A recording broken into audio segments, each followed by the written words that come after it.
Handa na ba ang inyong mga puso para sa isang kwentong susubok sa inyong pananaw tungkol sa pagmamahal at katatagan? Isang kwentong magpapatunay na kung minsan, ang pinakamalakas na unos ay hindi ang ulan sa labas, kundi ang bagyong nagwawala sa loob ng isang tahanan. Sabi nila, ang tunay na lakas ay hindi nasusukat sa kakayahang lumimot, kundi sa tapang na harapin ang nakaraang pilit nating tinatalikuran.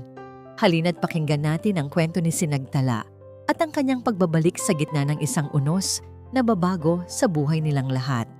Walang tigil ang pagbuhos ng ulan, kasabay ng walang humpay na pag-ikot ng windshield wiper sa sasakyan ni Sinagtala. Bawat patak na humahampas sa salamin ay tila maliliit na batong bumabato rin sa kanyang puso. Nagpapaalala ng bigat na kanyang nararamdaman. Ilang taon na rin mula nang huli siyang dumaan sa kalyang ito sa bayan ng Pag-asa. Ang bayang minsan niyang tinawag na tahanan, ang bayang saksi sa mga pangarap na sabay nilang binuo ni Silakbo. Mga pangarap na ngayon ay inanood na ng alon ng mapait na katotohanan. Napilitan lang siyang bumalik para ayusin ang ilang papeles ng maliit na lupang minana niya sa kanyang lola. Isang mabilis na lakad lang sana. Pipirma, aasikasuhin ang dapat ayusin at muling tatalikuran ang lahat ng alaala. Iyon ang plano. Ngunit tila may ibang plano para sa kanya ang tadhana. Habang marahang tumatakbo ang sasakyan, hindi niya maiwasang mapatingin sa isang pamilyar na bahay sa dulo ng kalsada. Ang malaking bahay na may puting bakod at hardin na dati puno ng mga rosas. Ang bahay kung saan siya minsan naging isang asawa at manugang. Ang bahay na binuo niya sa pagmamahal, ngunit nilisan niya ng may pighati. Kahit sa dilim at sa kabila ng makapal na ulan, kitang-kita niya ang liwanag mula sa mga bintana nito. Isang masayang tahanan, marahil. Napabuntong hininga na lamang siya. Siguro ay masaya na si Silakbo ngayon sa bago nitong buhay. Sa bago nitong asawa. Ipipihit na sana niya ang manibela palayo nang may maaninag siyang 2 anino sa tapat ng gate. Nakasilong sila sa maliit na waiting shed ng isang saradong tindahan sa kabilang kalsada. Nakayuko, tila nilalamig. Biglang kumabog ng malakas ang kanyang dibdib. May kung anong puwersa ang nagtulak sa kanya na bagalan ang takbo ng sasakyan. Ibinaba niya ng bahagya ang bintana. Pinilit aninagin ang 2 tao sa gitna ng unos, isang matandang lalaki at isang matandang babae. Nang biglang kumidlat, panandali ang nagliwanag ang buong paligid. At sa isang iglap na yon, tila huminto ang pag-ikot ng mundo ni Sinagtala. Ang kanyang paghinga ay biglang nanikip. Hindi siya maaaring magkamali. Ang mga balikat na dati matatag, ngayoy kuba na sa lamig. Ang buhok na dati maayos na nakapusod, ngayoy basang-basa at nakakalat sa mukha. Ang mga taong itinuring niyang pangalawang magulang, si Tatang Ambo, si Nanay Luwalhati. Nang walang pag-aalinlangan, itinigil niya ang sasakyan sa gilid ng kalsada. Mabilis niyang kinuha ang payong sa backseat at kahit hindi pa siya handang harapin ang nakaraan, tumakbo siya palabas, sinalubong ang malakas na buhos ng ulan.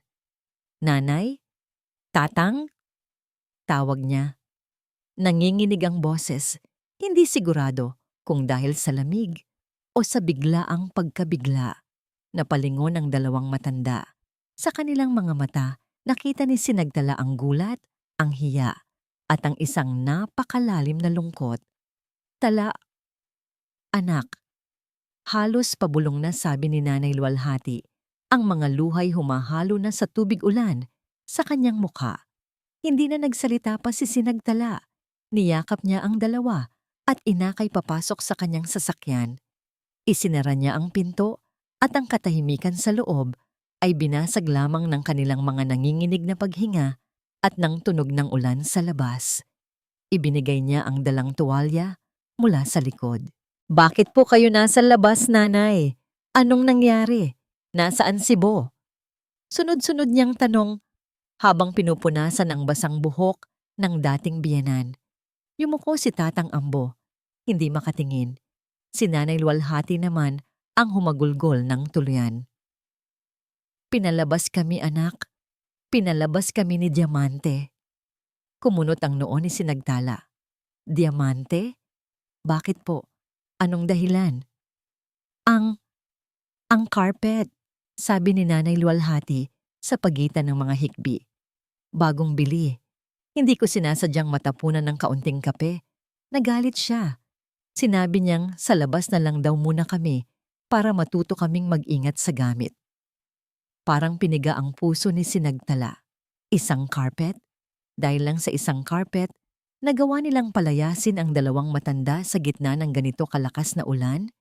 Ang galit ay nagsimulang umakyat sa kanyang lalamunan. Mainit at mapait.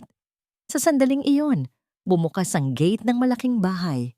Ang ilaw mula sa loob ay tumama sa kanilang sasakyan. Lumabas ang isang babaeng nakasuot ng isang eleganteng silk robe, hawak ang isang payong.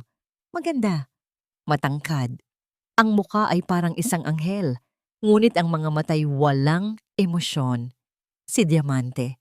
Nakita niya ang sasakyan ni Sinagtala. Nakita niya ang mga biyenan sa loob, ngunit walang bakas ng pagkakasala sa mukha nito. Sa halip, isang maliit na ngisi ang gumuhit sa kanyang mga labi. Tinaasan niya sila ng kilay. Bumukas ang bintana ng sasakyan ni Sinagtala. Ang lamig ng hangin ay pumasok, ngunit mas malamig pa ang titig na ipinukol niya sa babaeng sumira ng kanyang pamilya. "Oh, nandyan na pala kayo," sabi ni Diamante. Ang boses ay kalmado, ngunit puno ng pang-uuyam. "At may taga-sundo pa. Pumasok na kayo. Baka magkasakit pa kayo't ako pa ang sisihin." Hindi kumibo si Sinagtala. Ang awa at lungkot na naramdaman niya kanina ay unti-unting napalitan ng nag-aapoy na determinasyon. Hinawakan niya ang kamay ni Nanay Luwalhati, isang tahimik na pangako na hindi niya sila pababayaan. Tinitigan niya si Diamante ng diretso sa mata, isang titig na puno ng hamon, isang titig na nagsasabing nagsisimula pa lamang ang laban. "Hindi pa tayo tapos," mahinang sabi ni Sinagtala. Sapat lang para marinig nilang dalawa sa gitna ng patak ng ulan. Ang nangisi sa labi ni Diamante ay bahagyang nawala. Isinara ni Sinagtala ang bintana, pinaandar ang makina, at dahan-dahang umalis palayo sa bahay na yon. Ngunit alam niya sa kanyang puso, hindi ito pagtakas, ito ay simula ng kanyang pagbabalik. Kinabukasan, ang amoy ng bagong lutong sinangag at Batangas bread coffee ang gumising kay Silakbo. Ang bigat ng ulan kagabi ay napalitan ng isang mapayapang umaga. Pagbaba niya, nadatnan niya si Diamante sa kusina. Abala sa paghahanda ng almusal, suot ang isang puting bestida na lalong nagpapatingkad sa kanyang kariktan. Ngumiti ito sa kanya, isang ngiting kayang magpaliwanag sa kahit anong kadiliman. "Good morning, love." Malambing nitong bati. "I prepared your favorite. You have a long day ahead." Lumapit si Silakbo at niyakap ito mula sa likod. Isinubsob ang mukha sa mabangong buhok nito. Ito ang buhay na pinili niya. Isang buhay na maayos, marangya, at perpekto. Si Diamante ang arkitekto ng perpektong buhay na ito. Lahat ay nasa tamang lugar. Lahat ay nakaplano. Malayo sa magulo at simpleng buhay na mayroon siya dati kay Sinagtala. "Salamat, mahal," sagot niya. "You always know how to take care of me." Naupo sila sa kanilang eleganteng dining table. Habang kumakain, sinimulan ni Diamante ang pagtalakay sa mga plano nila. "I reviewed the business proposal last night, love. I think it's time to expand. We need to acquire that property beside our warehouse. It will double our profit in a year." Tumango-tango si Silakbo, humanga sa talas ng isip ng kanyang asawa. Hindi lang ito maganda, matalino rin. "You think so?" Medyo malaki ang kakailanganing puhunan. "Don't worry about it," sabi ni Diamante, hinawakan ang kanyang kamay sa ibabaw ng mesa. "Ako ang bahala. I can manage our finances well. We just need to liquidate some of our assets para mas mabilis ang proseso." Ito ang palaging hinahangaan ni Silakbo kay Diamante. Ang kanyang ambisyon, ang kanyang pagiging praktikal. Para sa kanya, ito ang tunay na pagmamahal. Isang partnership na nagpapalago sa isa't isa. Ngunit ang perpektong umagang yon ay biglang nabasag ng tumunog ang kanyang telepono. Isang pangalang matagal na niyang hindi nakikita sa kanyang screen ang lumitaw. Sinagtala. Kumunot ang noo niya. Anong kailangan nito? Itinago niya ang inis at sinagot ang tawag. Lumayo ng kaunti sa mesa. Hello? Bo, kailangan nating mag-usap. Sabi ng boses sa kabilang linya. Boses na dati musika sa kanyang pandinig. Ngayoy isang ingay na gumugulo sa kanyang katahimikan. Tungkol saan, Tala? I'm busy. Tungkol kina nanay at tatang, hindi tama ang ginawa niyo sa kanila kagabi. Hindi sila dapat pinapalaya sa sarili nilang pamamahay. Biglang uminit ang ulo ni Silakbo. Wala kang alam sa nangyayari dito, Tala. At sino ka para manghimasok?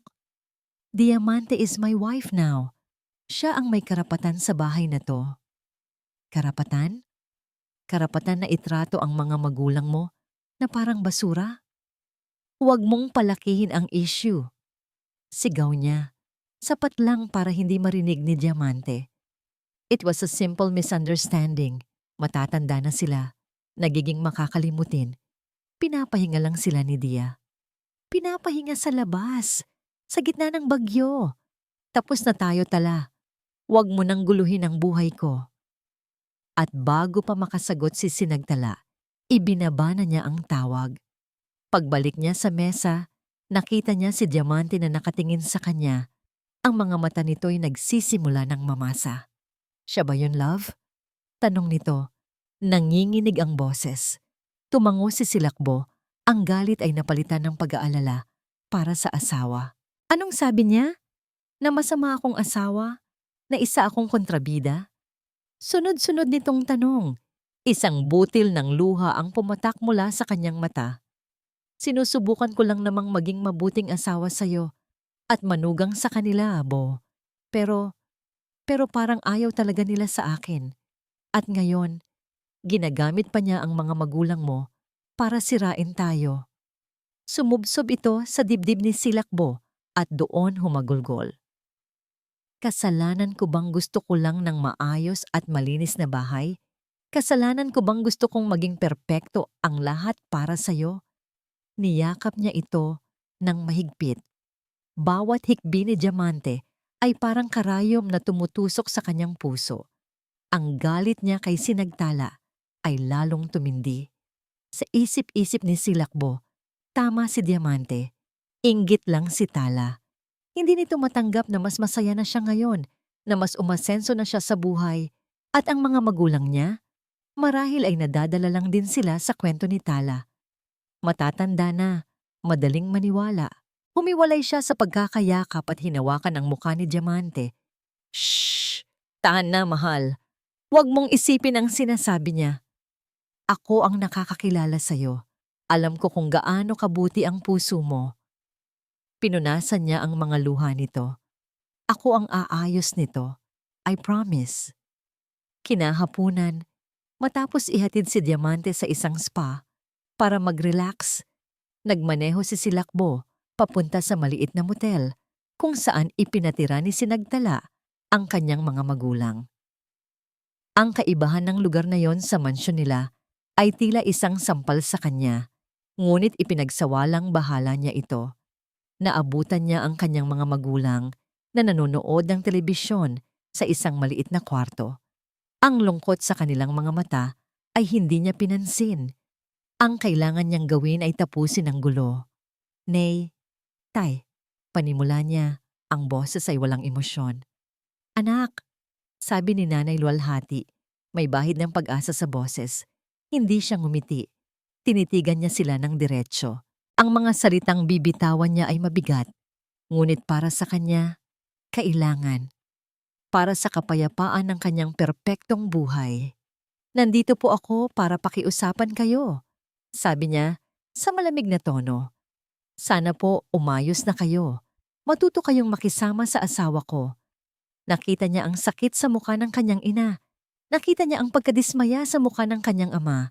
Ngunit nagpatuloy siya at pakiusap po. Dagdag niya, ang bawat salita ay tila isang pako. Huwag na po kayong gagawa ng gulo para kay Dia. Pagkatapos ng pagbisita ni Silakbo, parang isang malaking batong ipinatong sa dibdib ni Sinagtala. Ang kabiguan.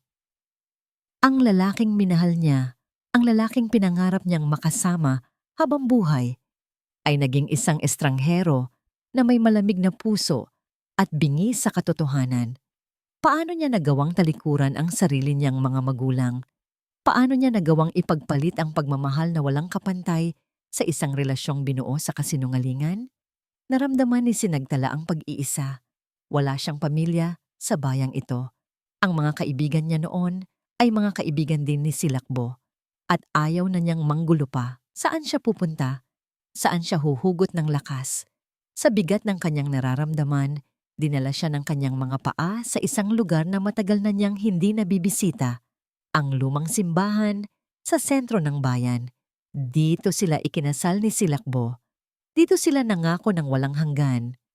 Ngayon, ang lugar na puno ng masasayang alaala ay naging isang kanlungan para sa kanyang wasak na puso. Umupo siya sa isang bakanting upuan sa likuran, pinagmamasdan ng altar. Ang amoy ng kandila at lumang kahoy ay nagbigay ng kaunting kapayapaan sa kanyang naguguluhang isipan. Ipinikit niya ang kanyang mga mata at tahimik na nagdasal. Hindi para sa kasagutan, kundi para sa kalinawan, para sa lakas na malampasan ang pagsubok na ito. Nang imulat niya ang kanyang mga mata, isang pamilyar na anino ang kanyang napansin sa di kalayuan. Isang babaeng nakaluhod, taimtim na nagdarasal. Ang kanyang likod ay pamilyar. Ang kanyang suot na lumang bestida ay tila nakatatak na sa kanyang isipan. Dahan-dahan siyang lumapit. Bawat hakbang ay nagpapatibok ng mas mabilis sa kanyang puso. Ate Ginhawa, halos pabulong niyang tawag, lumingon ang babae. Ang kanyang mga mata ay magang-maga sa kaiiyak. Ngunit nang makita siya, isang kislap ng pagkilala at gulat ang lumitaw. Tala? Sa labas ng simbahan, sa ilalim ng isang malaking puno ng akasya, naupo silang dalawa. Doon ang lahat ng pighati na kinimkim ni Ate Ginhawa ay bumuhos na parang isang sirang dam. Pinalayas din ako ni Ma'am Diamante 1 linggo matapos kang umalis. Simula niya, nanginginig ang boses. Ayaw niya raw sa mga taong loyal sa dati. Ate, anong nangyayari sa loob ng bahay? Tanong ni Sinagtala, puno ng pag-aalala. Umiling-iling si Ate Ginhawa, ang mga luhay tuluyan ng dumaloy. Hindi mo lang alam, Tala, ang hirap na dinaranas ni nanay at tatang. Hindi na ito simpleng hindi pagkakaunawaan. Pang-aabuso na ang nangyayari. Kinuwento niya ang lahat. Kung paano binibilang ni Diamante bawat sentimo na ibinibigay sa dalawang matanda. Kung paano sila tinitirhan lang ng tira-tirang pagkain.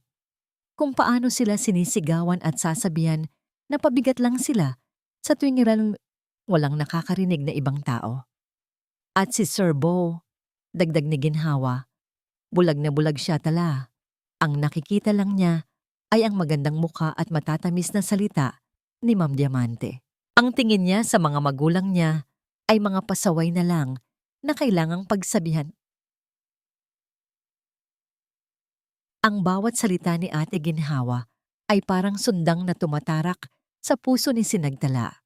Ang galit niya ay napalitan ng isang matinding determinasyon. Ang helplessness na naramdaman niya kanina ay naging isang nag-aalab na apoy.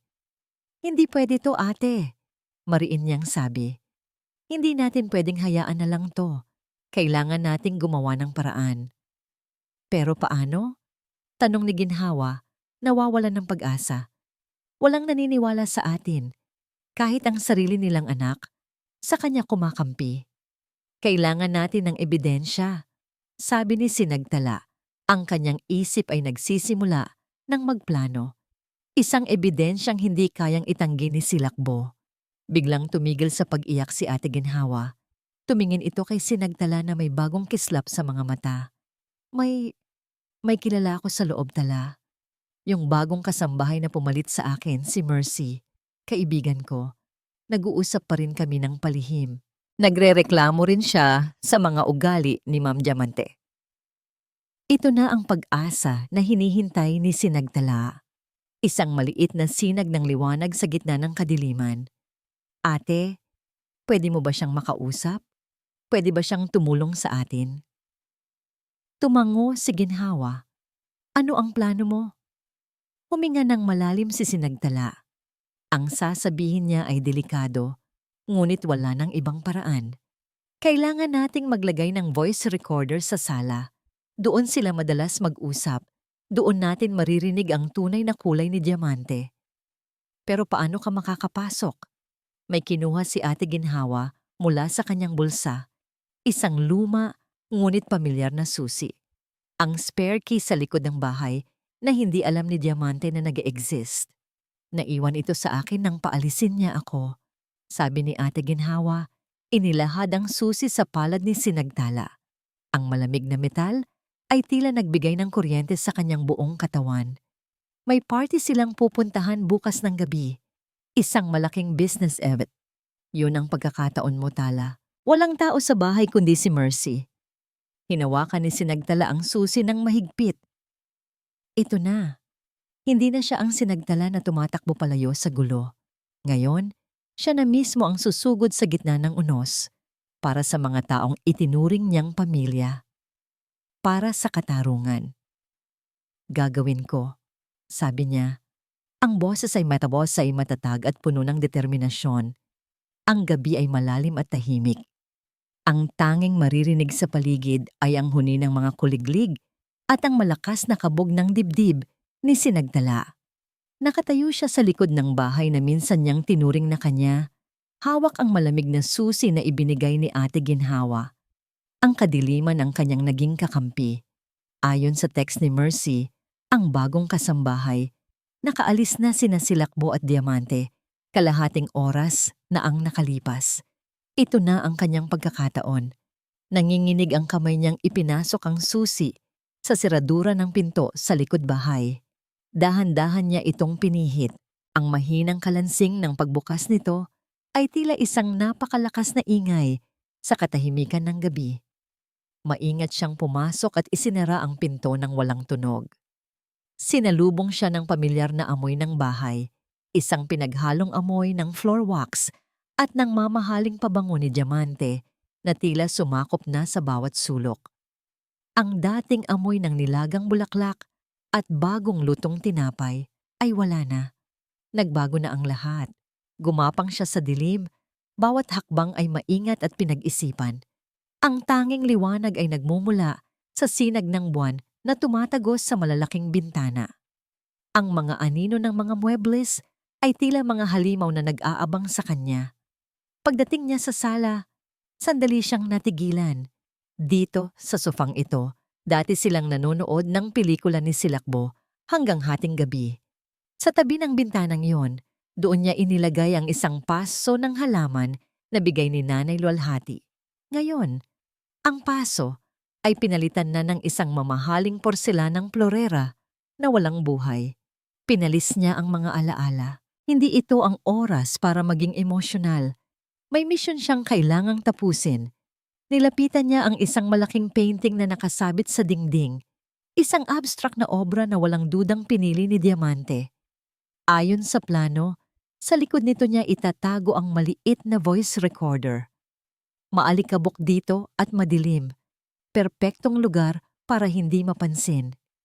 Maingat niyang inangat ang gilid ng painting.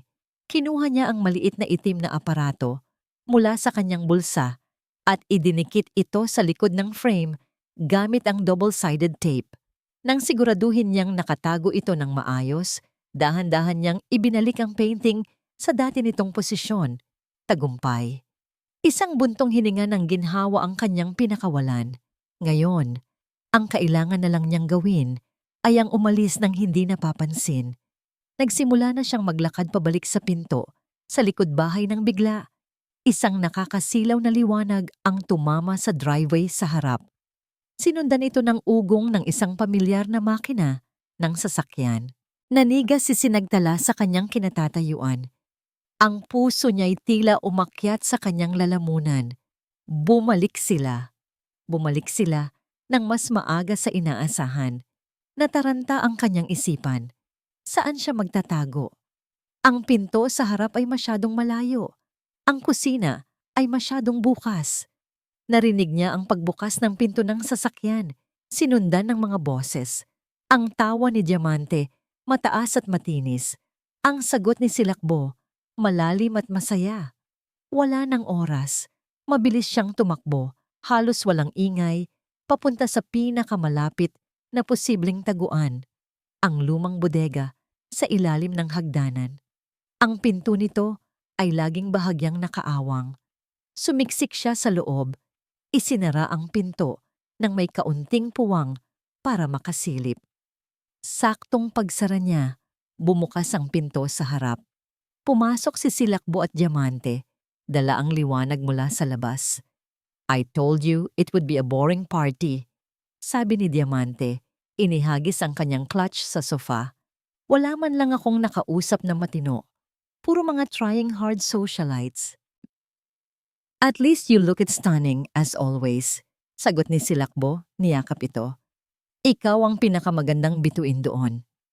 Mula sa maliit na siwang ng pinto ng bodega, pinanood sila ni Sinagtala. Ang bawat kilos nila, bawat salita, ay parang mga patalim na sumusugat sa kanya. Ngunit kailangan niyang manatiling tahimik. Ang isang maling galaw ay maaaring maging katapusan ng kanyang plano. Humiwalay si Diamante sa pagkakayakap. Ang nangiti sa kanyang labi ay biglang nawala, napalitan ng isang malamig at kalkuladong ekspresyon.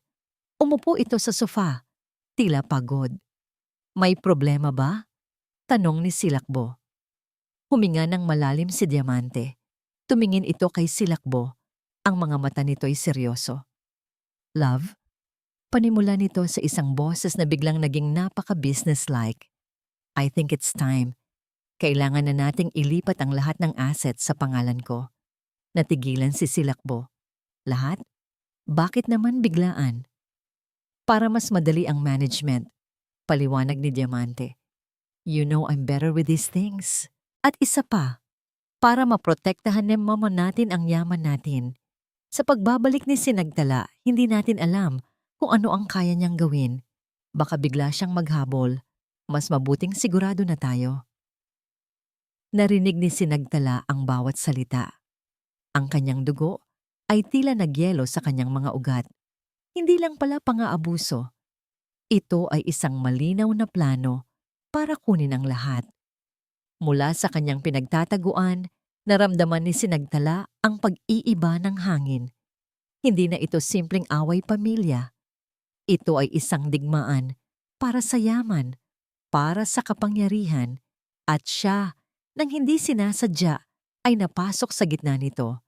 Nanatili siyang hindi gumagalaw sa dilim, naghihintay na matapos ang kanilang pag-uusap, naghihintay ng pagkakataong makatakas. Ang tanging naririnig niya ay ang mga pabulong nilang usapan at ang sarili niyang hininga na puno ng takot at nagbabagang galit. Habang mahimbing na natutulog si Silakbo sa kanilang malawak na kama, tahimik na bumangon si Diamante. Ang buwan na sumisilip sa bintana ay nagbigay ng malamig na liwanag sa kanyang mukha. Isang mukhang kasing ganda at kasing tigas ng diamanteng ipinangalan sa kanya. Naglakad siya papunta sa kanyang walk-in closet.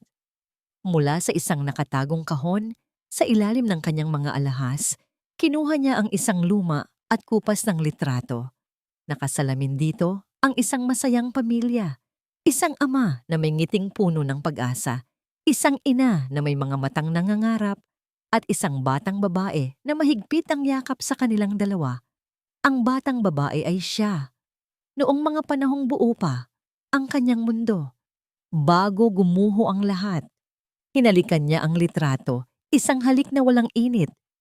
Ang kanyang mga daliri ay marahang gumuhit sa mukha ng kanyang ama. Isang negosyanteng minsan ay naging kasing laki at kasing respetado ng mga Del Rosario. Ngunit dahil sa isang maling desisyon, isang pagkatiwala sa isang kaibigan at business partner, naubos ang lahat.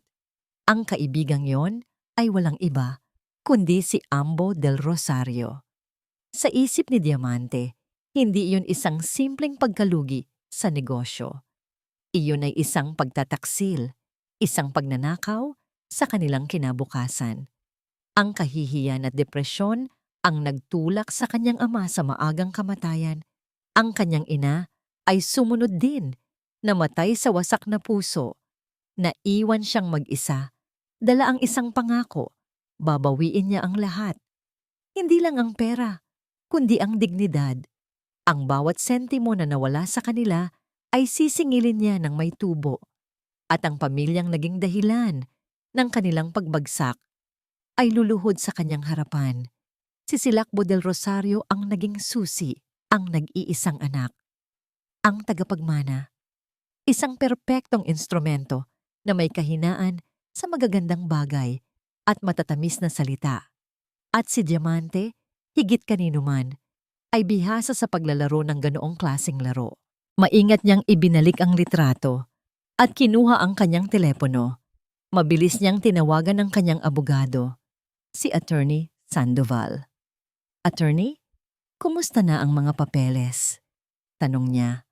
Ang boses niya ay malamig at direkta, malayo sa malambing na tonong ginagamit niya kay Silakbo. Almost ready, Ma'am Diamante.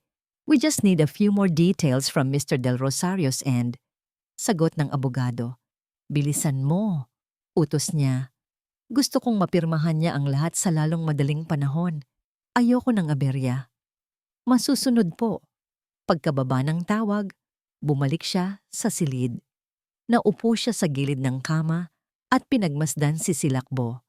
Para sa kanya, ang lalaking ito ay hindi isang asawa, kundi isang tropeo. Ang huling piraso ng kanyang detalyadong plano ng paghihiganti at malapit na siyang mag-checkmate. Kinabukasan, habang nagkakape sila sa kanilang beranda, muli niyang binuksan ang usapan. Love, naisip ko lang ulit yung pinag-usapan natin kagabi. Panimula niya.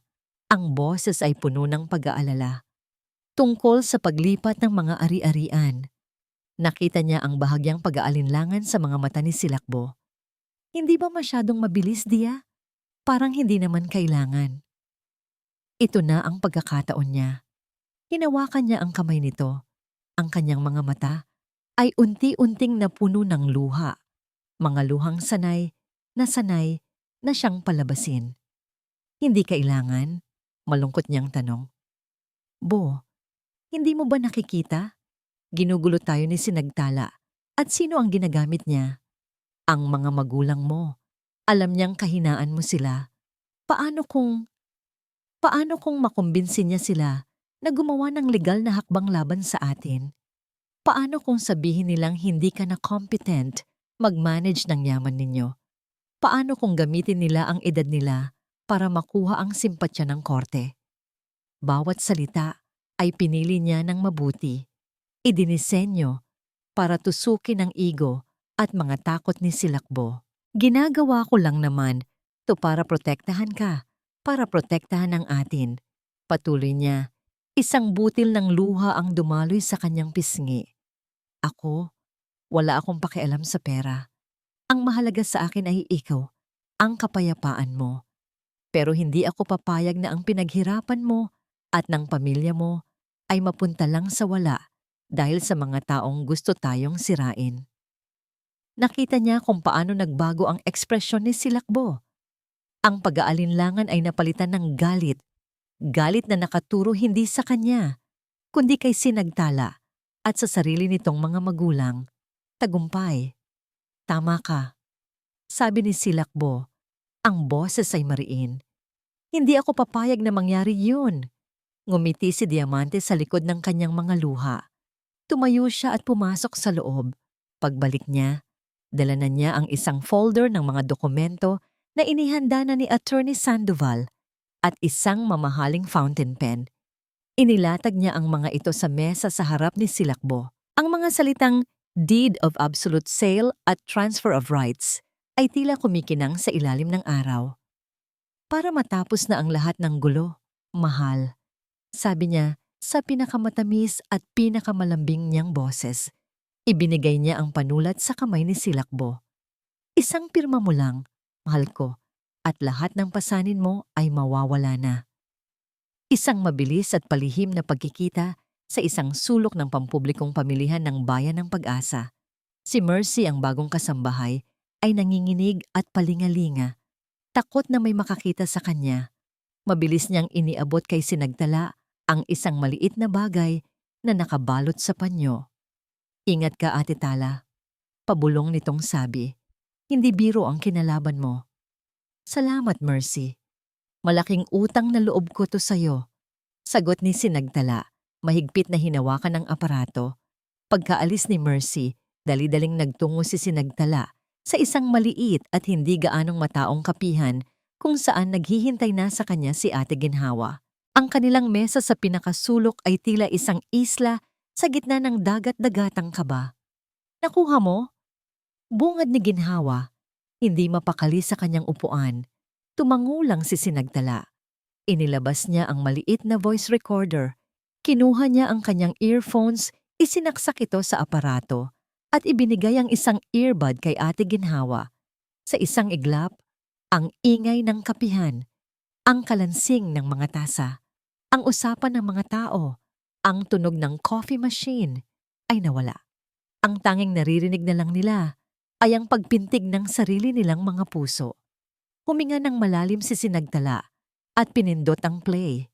Sa simula, katahimikan lang. Pagkatapos ay mahinang kaluskos. Maya-maya pa, narinig nila ang boses ni Diamante.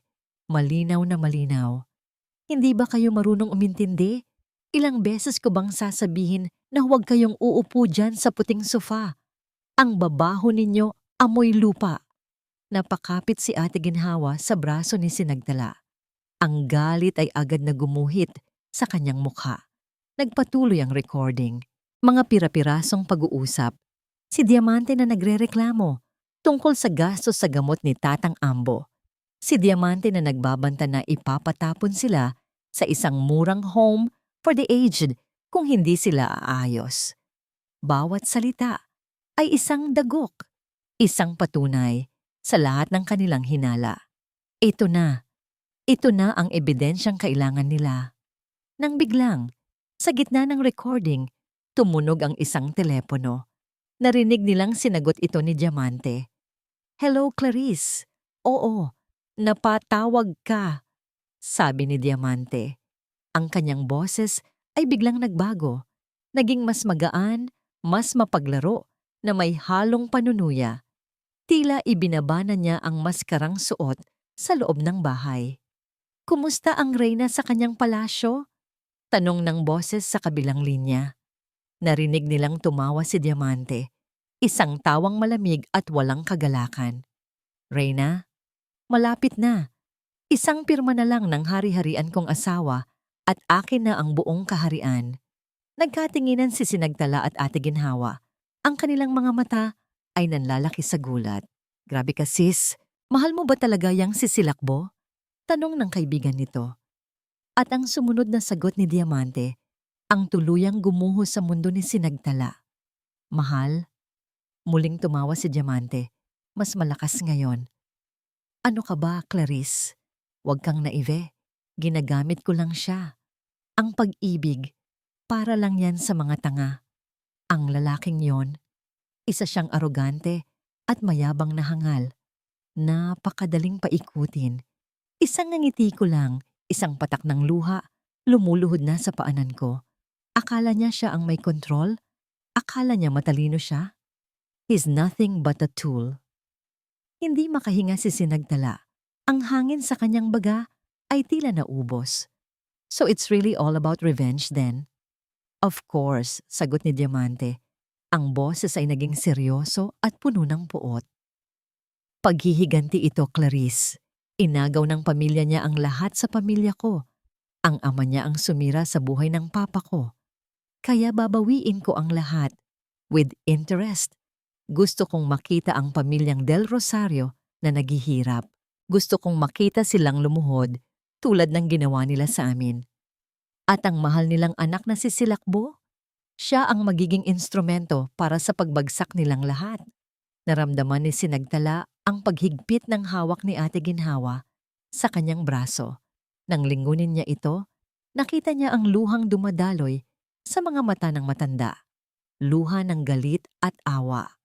Natapos ang pag-uusap sa telepono, natapos ang recording, ngunit ang mga salita ay patuloy na umalingaw-ngaw sa isipan ni Sinagtala.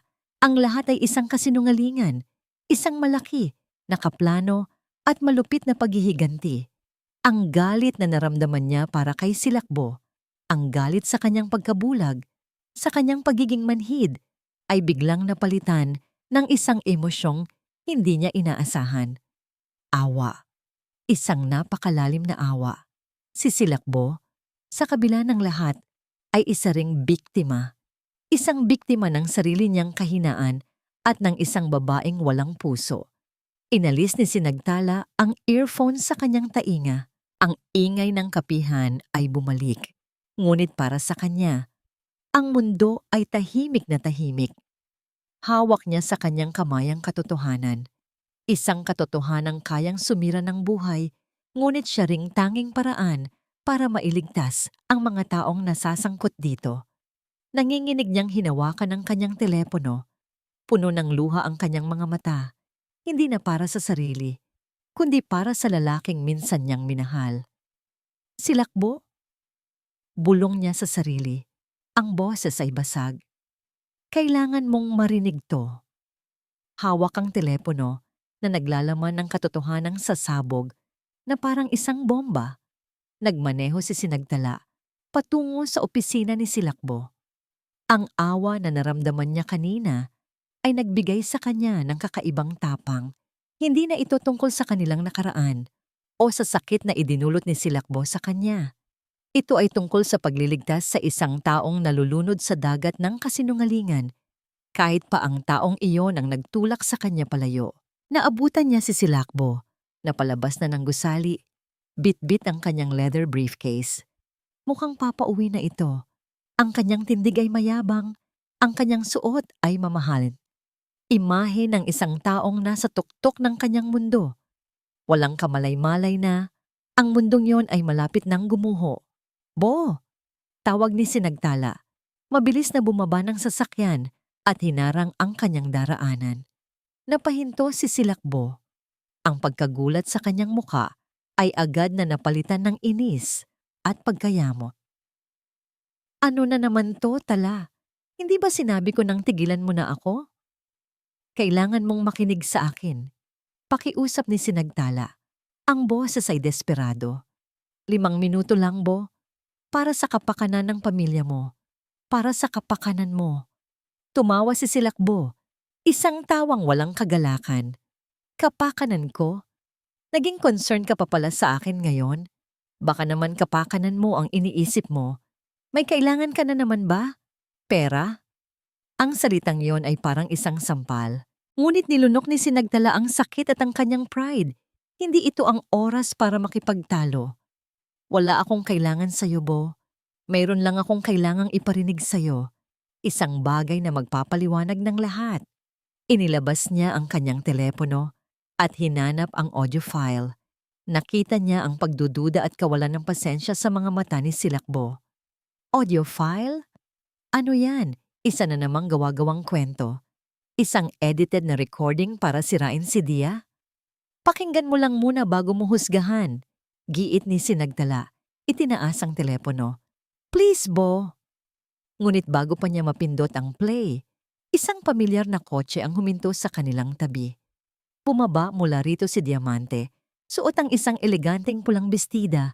Ang kanyang mukha ay nagpapakita ng perpektong kombinasyon ng pag-aalala at pagtataka. Love? Anong nangyayari dito? Tanong niya. Ang boses ay malambing. Ngunit ang mga mata ay matalim na nakatitig kay Sinagtala. Inaaway ka na naman ba niya? Ang pagdating ni Diamante ang nagsilbing gasolina sa apoy ng galit ni Silakbo. Para sa kanya, ito ang patunay. Patunay na si Sinagtala ay isang manggugulo, isang desperadang babae na gagawin ang lahat para sirain ang kanyang bagong kaligayahan.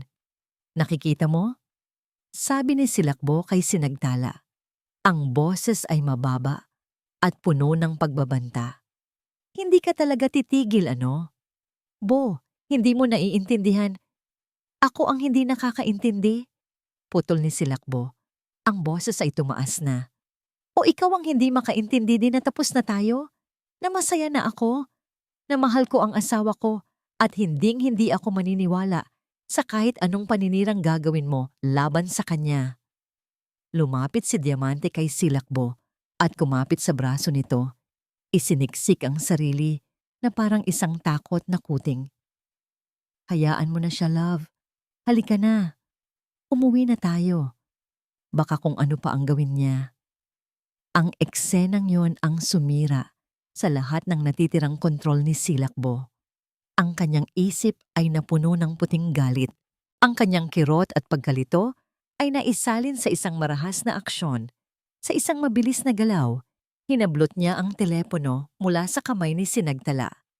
Bago pa makapag-react si Tala, buong lakas niya itong inihagis sa sementadong sahig. Ang tunog ng nababasag na salamin at plastik ay umalingaw-ngaw sa gitna ng kanilang katahimikan. Ang telepono, ang tanging pisikal na kopya ng kanyang ebidensya, ay naging pira-piraso.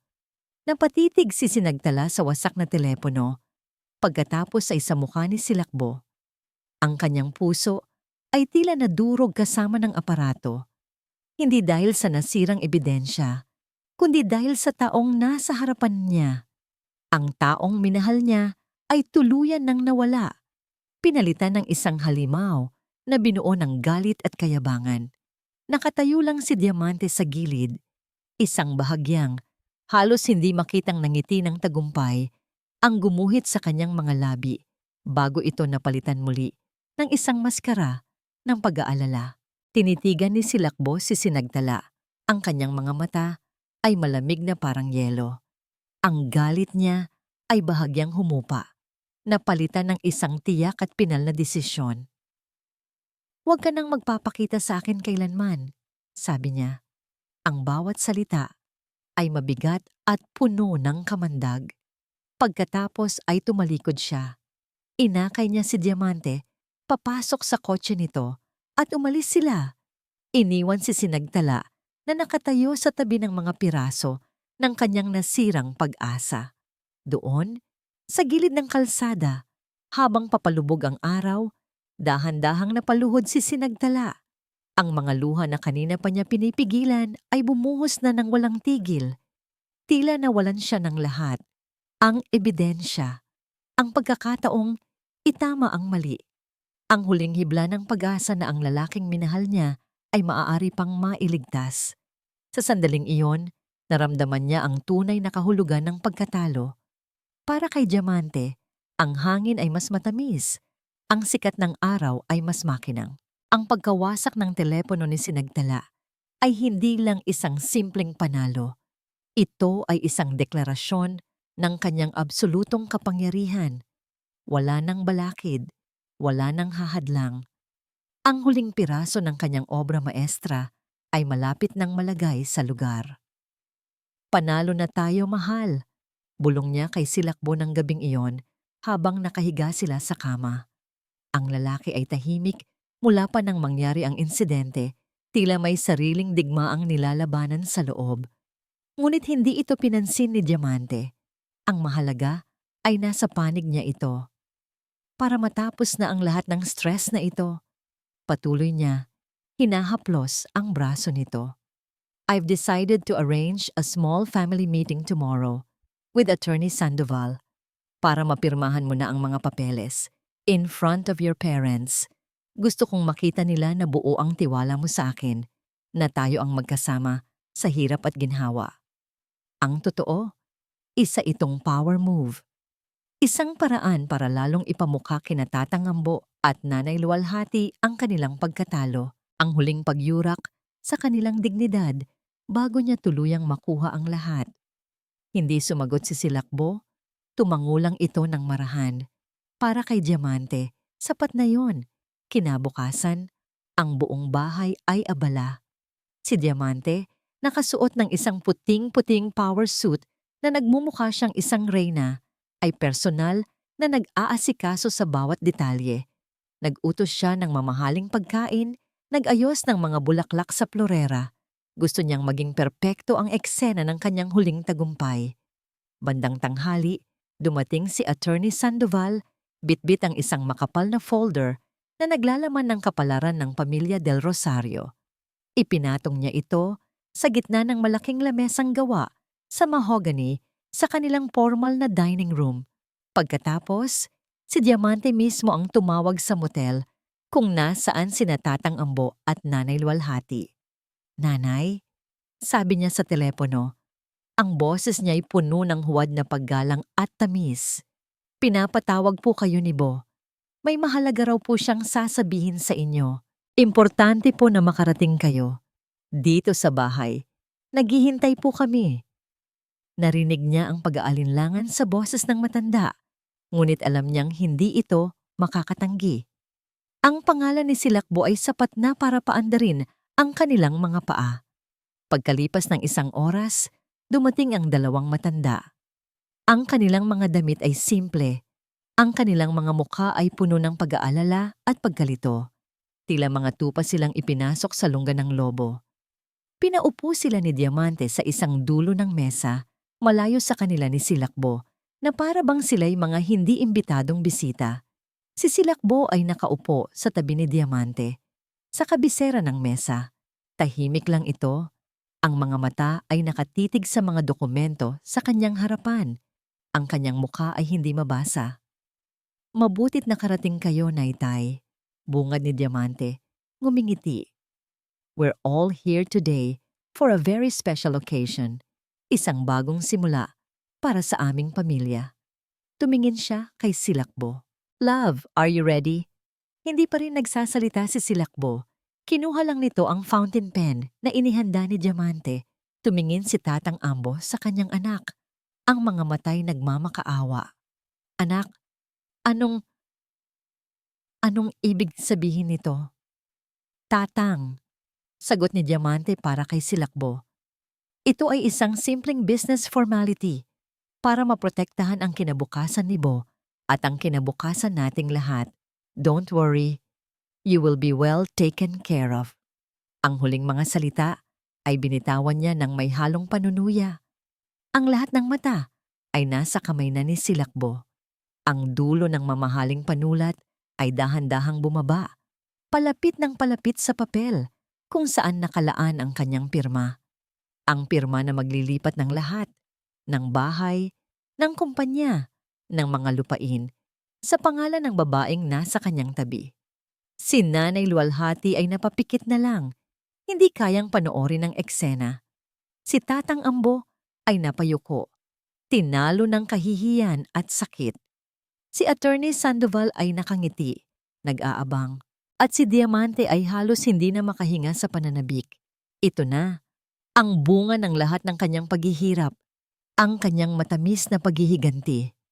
Ang dulo ng panulat ay sumayad na sa papel. Ngunit bago pa man gumuhit ang unang linya ng tinta, blag! Isang malakas na tunog ang bumasag sa katahimikan. Ang pinto ng dining room ay bumukas ng malakas. Lahat sila ay napalingon. At doon, sa may pintuan, nakatayo si Sinagtala. Ang kanyang mukha ay walang emosyon, ngunit ang kanyang mga mata ay nag-aapoy. Hindi siya nag-iisa. Sa likod niya ay si Ate Ginhawa na may determinadong mukha. At sa likod nilang dalawa, nakatayo ang dalawang unipormadong pulis. Ang pagpasok ni Sinagtala, kasama si Ate Ginhawa at ang dalawang pulis, ay nagpatigil sa pag-ikot ng mundo sa loob ng dining room. Ang fountain pen ay nanigas sa kamay ni Silakbo. 1 milimetro na lang ang layo mula sa papel. Ang ngiti sa mga labi ni Diamante ay nagyelo, napalitan ng gulat at pagkalito. Anong kalokohan ito?" Si Diamante ang unang nakabawi. Tumayo mula sa kanyang upuan. Ang kanyang boses ay naging matinis. Sinagtala, "How dare you trespass? At nagdala ka pa ng pulis. Para ano? Para guluhin kami. Officers, this is a private matter. Wala kayong karapatang pumasok dito." Ngunit ang mga pulis ay hindi gumalaw. Ang kanilang mga mata ay nakatuon kay Sinagtala, naghihintay ng hudyat. Si Silakbo ang sunod na nagsalita. Ibinitin niya ang pen at tumayo. Ang muka ay puno ng galit na hindi pa nakikita ni Tala kailanman. "Hindi ba sinabi ko nang huwag ka nang magpapakita? Ano na naman ito, Tala? Ano pa ang gusto mong patunayan? Na kaya mong sirain ang araw na to? Na kaya mo kaming guluhin?" Hindi siya pinansin ni Sinagtala. Ang kanyang mga mata ay nakatutok lamang sa isang tao, kay Diamante. "Tapos na ang pagpapanggap mo, Diamante," sabi ni Sinagtala. Ang kanyang boses ay kalmado, ngunit may bigat na parang bato. Tumawa si Diamante. "Pagpapanggap? Ako? Baka ikaw. Ikaw ang desperada dito. Sinusubukang sirain ang masayang pamilya. Wala kang ebidensya. Wala kang hawak." Tumingin siya sa mga pulis. "Umalis na kayo dito kung ayaw niyong kasuhan ko kayo ng harassment." "Hindi na kailangan ng ebidensya mula sa akin," sagot ni Sinagtala. Lumapit si Ate Ginhawa sa tabi niya, nanginginig ngunit determinado. Inilabas nito ang isang luma, mumurahing telepono. "Bago ko ibigay kay Tala ang voice recorder," paliwanag ni Ate Ginhawa, "nag-iwan ako ng kopya sa sarili kong telepono bilang seguridad." Ang mukha ni Diamante ay biglang namutla. Ang lahat ng kulay ay tila hinigop mula sa kanyang balat. "Kalokohan! Gawa-gawa niyo lang yan," sigaw niya, nagsisimula ng mataranta. "Kung gayon, wala kang dapat ikatakot," sabi ni Sinagtala. "Pakinggan nating lahat." Ibinigay niya ang hudyat kay Ate Ginhawa. Pinindot nito ang play. At sa katahimikan ng eleganteng silid, umaling-awngaw ang isang pamilyar na boses. Ang boses ni Diamante, malinaw at walang bahid ng pag-aalinlangan, habang kausap ang kaibigan nitong si Clarice. Ang bawat salita ay parang isang suntok sa sikmura ng bawat taong naroroon. "Mahal? Ano ka ba, Clarice? Huwag kang naive. Ginagamit ko lang siya." Napatingin si Nanay Luwalhati kay Silakbo, ang mga matay ng lalaki sa gulat. Si Tatang Ambo ay napahawak sa kanyang dibdib. Si Attorney Sandoval ay dahan-dahang lumalayo kay Diamante na para bang ito'y may nakakahawang sakit. Ang lalaking yon, isa siyang arogante at mayabang na hangal. Napakadaling paikutin. Isang ngiti ko lang, isang patak ng luha, lumuluhod na sa paanan ko. Dahan-dahang lumingon si Silakbo kay Diamante. Ang galit sa kanyang muka ay unti-unting napapalitan ng isang bagay na mas malala pa. Pagkalito. Isang masakit na hindi paniniwala. Anong ibig sabihin nito?" Ngunit hindi pa tapos ang recording. "Paghihiganti ito, Clarice. Inagaw ng pamilya niya ang lahat sa pamilya ko. Ang ama niya ang sumira sa buhay ng papa ko. Kaya babawiin ko ang lahat, with interest." Dito na nagsimulang mag-iba ang lahat para kay Silakbo. Ang kanyang paghinga ay naging mabilis. Ang mga alaala ay nagsimulang bumalik. Ang pagpupumilit ni Diamante na ilipat ang mga ari-arian, ang pagtutol nito sa anumang tulong sa kanyang mga magulang, ang biglaang pagbabalik nito sa kanyang buhay. Lahat ng piraso ng puzzle ay nagsimulang magkabit-kabit, bumubuo ng isang nakakatakot na larawan. Gusto kong makita ang pamilyang Del Rosario na naghihirap. Gusto kong makita silang lumuhod at ang mahal nilang anak na si Silakbo, siya ang magiging instrumento para sa pagbagsak nilang lahat. Nang matapos ang recording, isang nakabibinging katahimikan ang bumalot sa silid. Si Diamante ay nakatayo lang, hindi makagalaw. Ang kanyang maskara, ang kanyang perpektong mukha, ang kanyang matatamis na ngiti, lahat ay basag na. Ang natira na lang ay ang hubad na katotohanan ng kanyang puot. Hindi, pabulong niyang sabi, umiiling. Hindi totoo yan. Edited yan. Ngunit ang desperasyon sa kanyang boses ay umamin na sa lahat. Dahan-dahan, dahan-dahan, na parang sa isang slow motion na pelikula, lumingon si Silakbo mula sa telepono patungo kay Diamante. Ang kanyang mukha ay wala ng emosyon, isang blankong canvas kung saan ipininta ang pinakamatinding pagkasira ng puso at kaluluwa. Ang pagmamahal, ang paghanga, ang tiwala. Lahat ay naglaho, napalitan ng isang malawak at malamig na kawalan. Totoo ba? Tanong niya. Ang boses ay kalmado sa isang nakakatakot na paraan. Hindi makasagot si Diamante. Tinanong kita, ulit ni Silakbo. Totoo ba ang lahat ng narinig ko? Nang hindi pa rin ito kumibo, isang hayop na sigaw ang kumawala mula sa lalamunan ni Silakbo. Isang sigaw ng sakit, pagsisisi, at dalisay na paghihirap. Hinampas niya ang lamesa, nagliparan ng mga papel, natapon ang tubig sa mga baso. Sumagot ka! Sa puntong yon, lumapit na ang mga pulis. Ma'am Diamante Revilla, arestuhin po namin kayo for charges of attempted fraud at coercion. Base na rin sa mga naunang reklamo laban sa inyo ng pamilya, sabi ng isang pulis habang inilalabas ang posas. Doon na tuluyang bumagsak si Diamante. Nagpumiglas siya. Sumigaw. Hindi! Hindi niyo ako pwedeng galawin. Silakbo! Tulungan mo ako. Mahal kita. Huwag kang maniwala sa kanila. Ngunit si Silakbo ay hindi na nakikinig. Dahan-dahan siyang napaluhod sa sahig.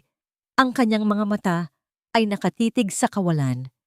Ang buong mundo niya, ang perpektong buhay na ipinagmalaki niya, ang babaeng ipinagtanggol niya, lahat ay gumuho sa isang iglap. Habang kinakaladkad ng mga pulis si Diamante palabas, napatingin ito kay Sinagtala nang may nag-aapoy na galit. Ngunit ang nakita lang niya sa mga mata ni Tala ay hindi tagumpay, kundi isang malalim na awa. Nang mawala na sila, ang natira na lang sa silid ay ang tunog ng hagulgol ni Nanay Luwalhati at ang basag na katahimikan. Napatingin si Silakbo sa sahig. Pagkatapos, dahan-dahan niyang inangat ang kanyang paningin patungo kay Sinagtala. Ang babaeng sinaktan niya, iwinaksi at hinusgahan. Ang tanging taong nagsabi sa kanya ng totoo. Sa gitna ng mga piraso ng kanyang nawasak na buhay, isang salita lang ang nagawa niyang ibulong. Isang salitang puno ng pagsisisi na huli na para sa lahat. Patawad. Lumipas ang ilang araw. Ang iskandalo ng pamilya Del Rosario ay naging usap-usapan sa buong bayan ng Pag-asa. Ngunit para kay Sinagtala, ang ingay ng mundo sa labas ay hindi na mahalaga. Inilipat niya sina Tatang Ambo at Nanay Luwalhati sa isang mas maayos at tahimik na apartment, malayo sa bahay na nagdulot sa kanila ng labis na trauma. Doon, unti-unti niyang tinulungang buuin muli ang kanilang mga piraso. Isang hapon, habang nagdidilig siya ng mga halaman sa maliit na hardin ng apartment, isang pamilyar na anino ang tumabon sa kanya. Pag-angat niya ng tingin, nakita niya si Silakbo na nakatayo sa di kalayuan. Ibang-iba na ang itsura nito. Wala na ang arogante at mayabang na tindig. Ang mamahaling damit ay napalitan ng simpleng t-shirt at maong. Ang kanyang mga mata ay malalim, tila ilang taon ang itinanda sa loob lamang ng ilang araw. May dala itong isang maliit na bayong ng mga prutas na alanganin niyang hawak. Tala, sabi niya, ang boses ay mahina at halos paos. Pwede ba? Pwede ba tayong mag-usap? Tumango si Sinagtala at itinuro ang isang bakanteng bangko sa ilalim ng puno ng mangga. Naupo sila, may 1 metrong pagitan. Matagal na katahimikan ng namayani, binasag lamang ng huni ng mga ibon. Una sa lahat, panimula ni Silakbo, hindi makatingin ng diretsyo. Gusto kong humingi ng tawad. Huminga ito ng malalim. Tila kinukuha ang lahat ng lakas sa kanyang katawan. Patawad tala. Patawad sa lahat. Sa hindi ko pakikinig. Sa pagiging bulag ko. Sa pagsira ko sa telepono mo. Sa bawat masasakit na salitang binitawan ko. Sa lahat ng sakit na idinulot ko sa'yo. At kinananay at tatang, walang sapat na salita para sabihin kung gaano ako nagsisisi. Tinitigan lang siya ni Sinagtala. Nakita niya ang sinseridad sa kanyang mga mata. Wala na ang pagkukunwari, wala na ang pride. Ang nasa harapan niya ngayon ay isang lalaking wasak. Naging tanga ako, Tala. Patuloy niya, ang boses ay nagsimulang manginig. Nasilaw ako sa mga bagay na akala ko'y mahalaga. Sa pera, sa itsura, sa isang perpektong buhay na ipininta niya para sa akin. Ipinagpalit ko ang tunay na ginto para sa isang pekeng diamante. Isang butil ng luha ang pumatak mula sa kanyang mata, ang unang luhang nakita ni Tala mula sa kanya sa loob ng maraming taon. Sinubukan kong bumalik sa'yo para ayusin ang lahat, para ibalik yung dati. Alam kong halos imposible pero handa akong gawin ang lahat. Magsimula tayo ulit, Tala. Please, bigyan mo ako ng isa pang pagkakataon. Ang mga salitang iyon, kung narinig lang sana niya ilang buwan na ang nakalipas, ay baka naging musika sa kanyang pandinig. Ngunit ngayon, iba na ang tibok ng kanyang puso. Huminga ng malalim si Sinagtala. Tumingin siya sa malayo, sa mga ulap na dahan-dahang gumagalaw sa kalangitan. Pinapatawad kita, Bo, sabi niya sa isang mahinahon at matatag na boses. Nakita niya ang pag-asa na sumilay sa mukha ni Silakbo, ngunit nagpatuloy si Tala. Pinapatawad kita, hindi dahil sa'yo, kundi dahil sa akin. Dahil kailangan ko ng kapayapaan, dahil ayoko nang magdala ng bigat at galit sa puso ko. Lahat tayo nagkakamali, Bo, at ang pagkakamali mo, kahit gaano kalaki, ay bahagi na ng kung sino ka ngayon. Lumingon siya at tinitigan ito ng diretso sa mata. Pero ang pagpapatawad ay hindi nangangahulugang paglimot at hindi rin ito nangangahulugang pagbabalik. Ang pag-asa sa mukha ni Silakbo ay dahan-dahang naglaho, napalitan ng isang masakit na pagtanggap. Ang Sinagtala na minahal mo noon, Bo, at ang Sinagtala na kaharap mo ngayon ay hindi na pareho. Paliwanag niya. Ang mga sugat na natamo ko ang nagpatatag sa akin. Ang mga luha ko ang nagbigay linaw sa aking mga mata. At sa paglalakbay na yon, natagpuan ko ang sarili ko. Natutunan kong tumayo sa sarili kong mga paa, hindi bilang asawa mo o manugang ng mga magulang mo, kundi bilang ako. Bilang si Tala. May ngiting gumuhit sa kanyang mga labi, isang ngiting totoo at payapa. May bago na akong pangarap, Bo. Isang pangarap na hindi na umiikot sa iyo o sa kahit kanino. Gagamitin ko ang parte ko mula sa yaman natin para magtayo ng isang bagay na makabuluhan. Ano yun? Tanong ni Silakbo. Puno ng pagtataka. Isang maliit na center, sabi ni Tala. Isang kanlungan para sa mga matatanda. Isang lugar kung saan ang mga tulad ni nanay at tatang ay aalagaan, rerespetuhin at mamahali. Isang lugar na magpapaalala sa lahat ng halaga ng ating mga magulang. Sa unang pagkakataon, isang tunay na ngiti, kahit mapait, ang nakita ni Tala sa mga labi ni Silakbo. Isang ngiti ng paghanga at paggalang. Tumayo si Sinagtala. Lumapit siya kay Silakbo at marahang inilagay ang kanyang kamay sa balikat nito. Isang kilos ng pagkakaibigan, ng pagtatapos. Ayusin mo ang relasyon mo kina nanay at tatang. Sila ang mas nangangailangan sa iyo ngayon, sabi niya. At higit sa lahat, Bo, matuto kang patawarin ang sarili mo. Iyon ang pinakamahalaga sa lahat. Pagkatapos ay tumalikod na siya at nagsimulang maglakad palayo, pabalik sa kanyang bagong buhay. Iniwan niya si Silakbo na nakaupo sa bangko, mag-isa, habang pinoproseso ang bigat at halaga ng isang kapatawarang ibinigay at ang isang pag-ibig na kailanman ay hindi na maibabalik. Makalipas ang 6 na buwan, ang dating tahimik na lote sa labas ng Bayan ng Pag-asa ay isa ng lugar na puno ng buhay at tawanan. Isang simpleng gusali na may malawak na hardin ang itinayo dito. Sa arko ng pasukan, nakaukit sa kahoy ang mga salitang Kanlungan ni Luwalhati. Ito ang pangarap ni Sinagtala na nagkaroon ng katuparan, isang tahanan para sa mga nakatatanda. Ipinangalan sa kanyang dating biyenan bilang simbolo ng paggalang at pagmamahal. Ang araw na yon ay ang formal na pagbubukas ng kanlungan. Ang lugar ay puno ng mga bisita, mga kaibigan, mga lokal na opisyal, at ang mga unang residente ng center. Ang hangin ay puno ng amoy, ng bagong lutong pagkain, sariwang bulaklak, at higit sa lahat, ng pag-asa.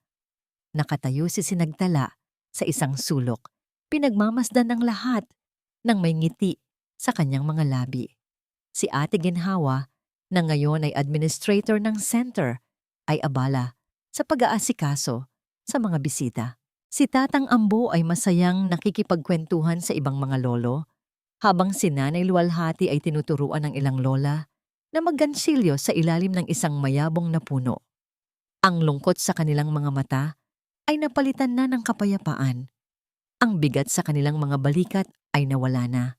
Dito, sa kanlungan, muli nilang natagpuan ang kanilang dignidad at saya. Anak, sabi ni Nanay Luwalhati, lumapit sa kanya. Hinawakan nito ang kanyang mga kamay. Hindi mo alam kung gaano kami kasaya at kung gaano kami ka-proud sa'yo. Hindi ka man namin naging tunay na anak sa dugo, pero sa puso namin, higit ka pa sa tunay. Niyakap ni Sinagtala ang matanda. Kayo po ang inspirasyon ko dito, Nanay. Utang ko po sa inyo ang lahat. Sa gitna ng kasiyahan, isang tao ang dumating ng tahimik at walang gaanong ingay. Si Silakbo. Nakatayo lang ito malapit sa gate. Tila nag-aalinlangan kung tutuloy pa ba. Iba na rin ang itsura niya ngayon. Payat ng kaunti. Ngunit ang kanyang mga mata ay mas kalmado na. Mas malinaw. May dala siyang isang malaking kahon. Nakita siya ni Sinagtala. Sa halip na iwasan, nilapitan niya ito ng may ngiti. Bo, bati niya. Mabutit nakarating ka. Hindi pwedeng hindi, Tala. Sagot niya. Isang maliit na ngiti ang sumilay sa kanyang labi. Congratulations! Ang ganda ng lugar na ito. Ang ganda ng ginawa mo. Salamat. Para sa inyo pala, sabi ni Silakbo. Iniabot ang kahon. Nang buksan ito ni Tala, nakita niya ang isang bagong-bagong chess set na gawa sa magandang kahoy. Nakikita ko kasing laging naglalaro ng dama. Si Tatang gamit yung lumang karton. Naisip ko, baka mas magustuhan niya to. Ang simpleng regalo na yon ay nagsabi ng lahat. Isang kilos na nagpapakita na unti-unti na niyang inaayos ang kanyang sarili, na inuuna na niya ang kapakanan ng iba. Salamat, Bo. Siguradong magugustuhan niya to, sabi ni Tala. Nagkaroon ng sandaling katahimikan sa pagitan nila, ngunit hindi ito awkward. Isa itong katahimikan na puno ng pag-unawa. Wala ng sakit, wala ng galit. Tanging respeto na lang. Araw-araw ko silang dinadalaw. Kwento ni Silakbo, nakatingin sa kanyang mga magulang. Sinusubukan kong bumawi. Mahirap tala.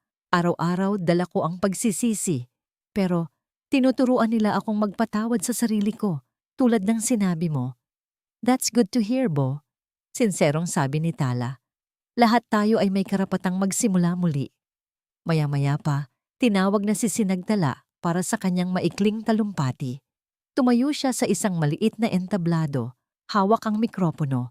Tumingin siya sa mga mukha ng mga taong nasa harapan niya, ang mga matatandang puno ng kwento, ang mga staff na puno ng dedikasyon, ang kanyang mga magulang-magulangan na puno ng pagmamahal. Welcome po sa kanlungan ni Luwalhati. Panimula niya, ang boses ay matatag. Ang lugar na ito ay binuo hindi mula sa semento at bakal, kundi mula sa isang simpleng paniniwala. na ang pagmamahal ay hindi dapat natatapos kapag tayo'y tumanda na. Ito ay isang paalala na ang ating mga magulang at mga lolo't lola na nag-alay ng kanilang buong buhay para sa atin ay karapat-dapat sa isang tahanan na puno ng kalinga, respeto at saya sa kanilang pagtanda.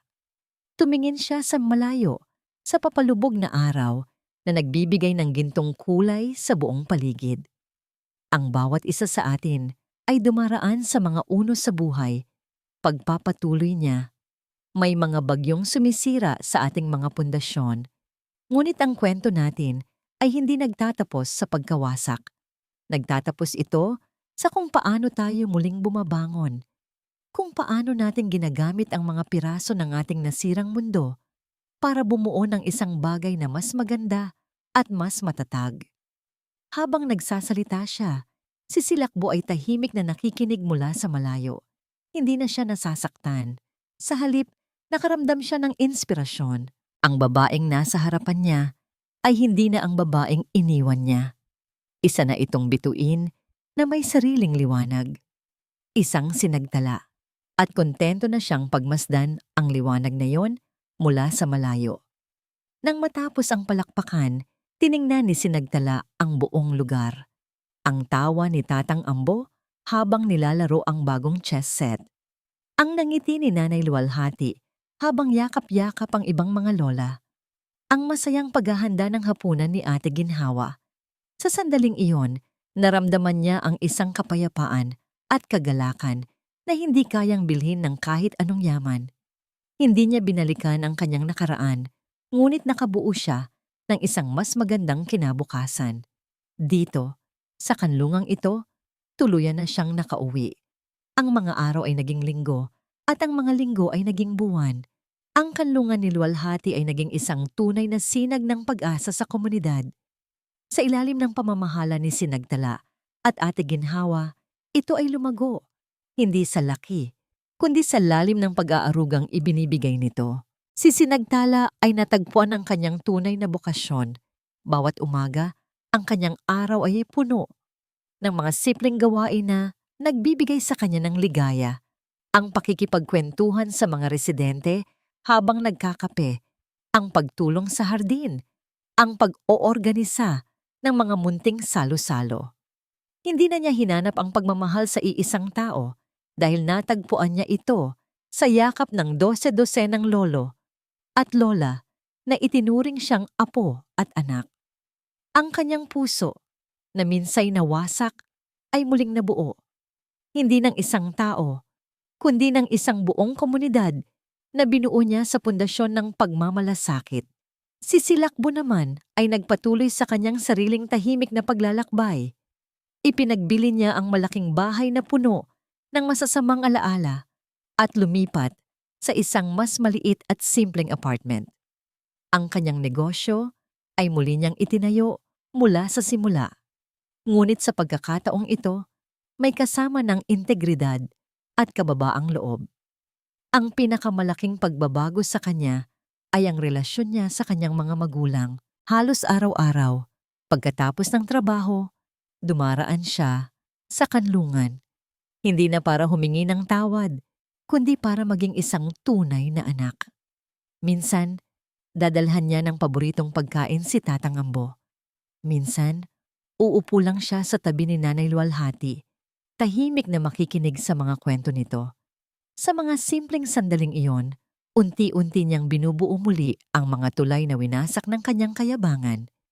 Isang hapon, habang papalubog na ang araw at nagbibigay ng kulay kahel na sinag sa kalangitan, nagkasalubong muli ang landas ni Natala at Silakbo sa hardin ng kanlungan.